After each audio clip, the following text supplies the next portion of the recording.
Hello বন্ধুরা, তোমরা কেমন আছো? আশা করি প্রত্যেকে ভালো আছো।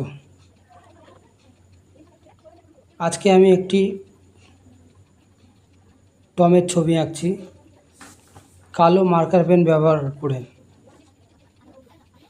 যদিও আমার পেন্সিল ব্যবহার করা উচিত ছিল, কারণ পেন্সিল ব্যবহার করলে কোথাও ভুল হলে ওটাকে ইরেজ করা যায়।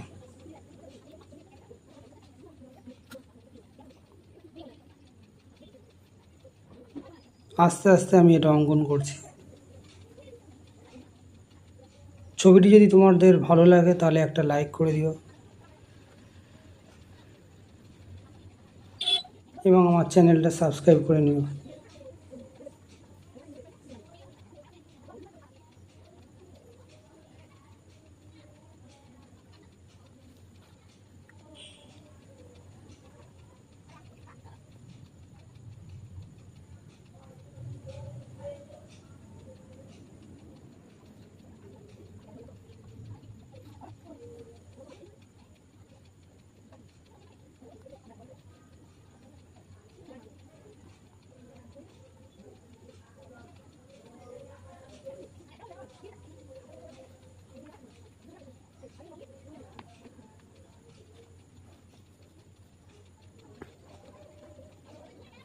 ভিডিওটি শেষ পর্যন্ত দেখার জন্য তোমাদের প্রত্যেককে অনেক অনেক ধন্যবাদ।